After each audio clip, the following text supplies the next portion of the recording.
भारतवर्ष में जो विभिन्नता में एकता है जी। और देश जो इतना बड़ा जिसमें हर भाषा का लोग, हर धर्म के लोग रहते हैं, तो ये देश का बेस जो है, आधार जो है, वो सामाजिक न्याय कि समाज के हर वर्ग को वो जो सबको सम्मान मिले और सबको बराबर अधिकार मिले और देश में जो विभिन्न पंथ को मानने वाले हैं वे लोग सब लोग इकट्ठे ढंग से रह पाए। तो देश की आत्मा है सामाजिक न्याय और धर्मनिरपेक्षता। देश की आत्मा जो है, संविधान की आत्मा है, उसके अनुसार काम करने वाली राष्ट्रीय जनता दल और जनता दल यू है। कुढ़नी में क्या होगा? और इन दोनों के मिलन के बाद मैं उसी पर आना चाहता हूँ। ये भी उन्हीं विचारधारा को, जिस विचारधारा को भाजपा मानती है, उसी विचारधारा को मानने वाली पार्टी है। और हम लोग जनता को तैयार कर रहे हैं इसके लिए कि एक जगह गलती हुआ और उसका लाभ किसको मिला। गोपालगंज में जदयू राजद का जो मिलन हुआ है, तो इससे आप देखिएगा कि यही चुनाव नहीं, आने वाला जो चुनाव है लोकसभा का, उसमें भी आप ये परिवर्तन का एक नया रास्ता प्रशस्त करेगा। ये मोकामा में जब रिजल्ट आया तो कहा गया कि अनंत सिंह की जीत है, ये आरजेडी और महागठबंधन की जीत नहीं है। गोपालगंज में ये खेला हुआ कि एमआईएम ने इतना वोट काट लिया कि आरजेडी कुछ वोटों से महागठबंधन जो है वो सीट हार गई। अब कुढ़नी में चुनाव है। हमारे साथ प्रदीप यादव जी बैठे हुए हैं, राष्ट्रीय जनता दल के प्रदेश महासचिव हैं। कुढ़नी में क्या होगा? कहा जा रहा है कि वहां भी आपका पलड़ा जो है वो कमजोरी है, बीजेपी का ज्यादा भारी है। देखिए, मूल रूप से मैं आपको सैद्धांतिक रूप से बताना चाहता हूं कि राष्ट्रीय जनता दल और जनता दल यू का जो एक मिलन हुआ है, तो ये समझिए कि एक देश में एक ग्रेट स्टेप है, बहुत बड़ा कदम है। और चूंकि ये दोनों समाजवादी विचारधारा का, लालू जी जब आए थे तो समाज में बहुत ऊपर नीचे का भेदभाव था और पूरे भाजपा की उपस्थिति के कारण देश में सांप्रदायिक माहौल भी था।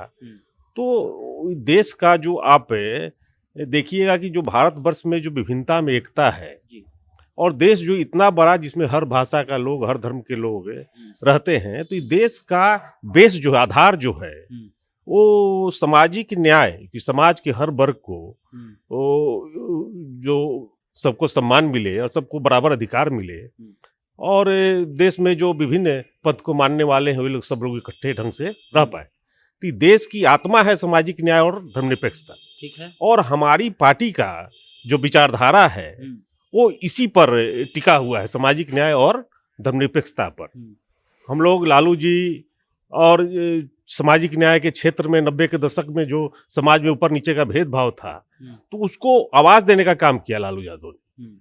और जदयू जब आया, माननीय नीतीश जी जब आए, तो इन्होंने जो वंचित जमात था और उसको उन्होंने मुख्य धारा में लाने के लिए ग्रामीण सत्ता जो होता है, पंचायती व्यवस्था, उसमें जो अति पिछड़ों को, दलितों को जो आरक्षण दिया और जो महिला, दुनिया भर की महिला जो है उसको शोषित माना गया है, उसको 50% रिजर्वेशन दिए हो।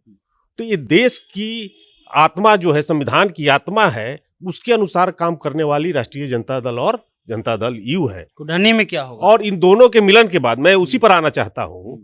तो इसमें ये जो है हमारा फिलॉसफी जो है इस पर आधारित है। अब देखे होंगे कि लालू जी कभी भी सांप्रदायिक शक्तियों से कभी भी समझौता नहीं किए। अब देखे कि आडवाणी जी जब आए तो उनको गिरफ्तार किया इन्होंने, उसको गिरफ्तार किया।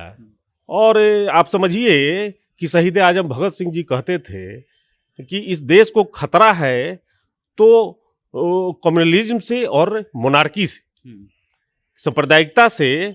और दुनिया भर में आपने देखा है कि जहां जहां सांप्रदायिक, क्योंकि भाजपा हमेशा सांप्रदायिक मुद्दा उठाती है, आपने देखा होगा ज्ञानवापी से लेकर के बराबर जब भी ये उठती है तो सांप्रदायिक माहौल को खराब करती है।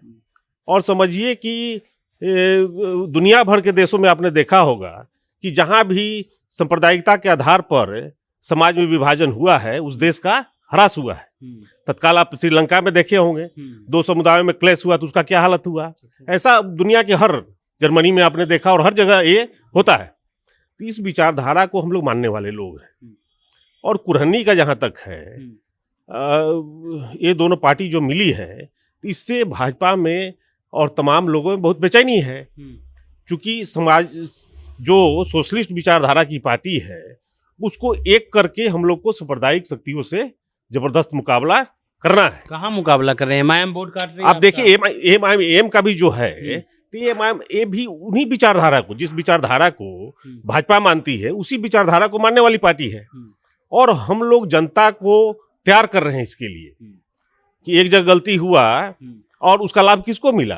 गोपालगंज में, गोपालगंज में जो इन लोगों ने, जो हमारे मासूम वोटर हैं, उनको भिन्न भिन्न तरह से उनको भ्रमित करने का काम किया और उसका लाभ मिला किसको?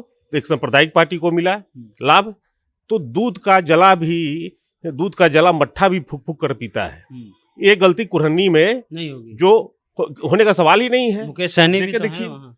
मुकेश सहनी जी का जो है वो तो अपना पार्टी बना है, लड़ना है, अपना लड़ रहे हैं, उपस्थिति दर्ज कराने के लिए वो मात्र लड़ रहे हैं। उनका कोई बहुत नहीं है उसमें रोल। कहा जा रहा है कि अति पिछड़ा वोट अब जो है बीजेपी में शिफ्ट नहीं हो गया। अति पिछड़ा और जो माननीय नीतीश जी और लालू जी का जो सामाजिक न्याय के क्षेत्र में जो वंचित समाज के लिए जो काम इन्होंने किया है, ये समझिए कि इतिहास में इसको याद रखा जाएगा। जिस तरह से इन्होंने ग्रामीण सत्ता को पूरा अति पिछड़ों दलितों के हाथों में देने का काम किया, महिलाओं के हाथ में देने का काम किया, तो ये पूरे देश और दुनिया में ये मैसेज गया है। और ये जो जदयू राजद का जो मिलन हुआ है, तो इससे आप देखिएगा कि यही चुनाव नहीं, आने वाला जो चुनाव है लोकसभा का, उसमें भी आप ये परिवर्तन का एक नया रास्ता प्रशस्त करेगा ये जो गठबंधन है। लेकिन कहा जा रहा है कि वहाँ जो उम्मीदवार है उनसे बहुत लोग वहाँ खुश नहीं है। देखिए उम्मीदवार का तो वो तो व्यक्तिगत आरोप प्रत्यारोप चलते रहता है।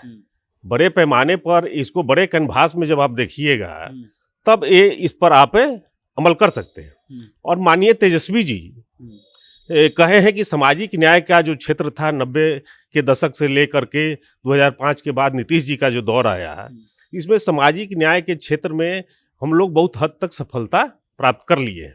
लेकिन अब सामाजिक न्याय के साथ अब हमारा जो फोकस होगा पार्टी का और सरकार का, वो आर्थिक न्याय के तरफ है कि हम लोग आर्थिक न्याय देने के पक्ष में हैं कि जो कैसे लोगों को रोजगार मिले।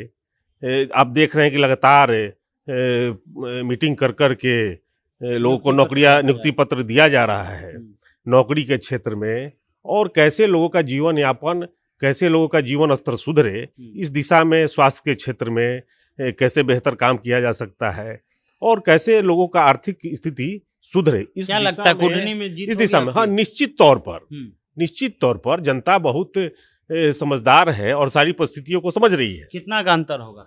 अब अंतर के बारे में हम नहीं कह सकते हैं, लेकिन एक बड़ा अंतर से वहां जीत हासिल होगा, क्योंकि ये लिटमस टेस्ट होगा महागठबंधन का। नहीं, ये लिटमस टेस्ट तो होते रहता है, और चूंकि एक बड़े परिदृश्य में आप जब इसको देखिएगा तब इसको आप गंभीरता से समझ सकते हैं। ठीक है, तो प्रदीप यादव जी हैं, प्रदेश महासचिव हैं। साफ कहना है कि लालू प्रसाद यादव और नीतीश कुमार की जो जोड़ी है वो एक तरह से पूरे देश में एक उदाहरण पेश करेगी। और देखिएगा कि कैसे सांप्रदायिक शक्तियां जो हैं इस चुनाव में और पूरे देश से हार करके वो सत्ता से बाहर होगी। प्रदीप यादव हैं, जनता जंक्शन आप देख रहे हैं। मिलते हैं अगले वीडियो में। धन्यवाद।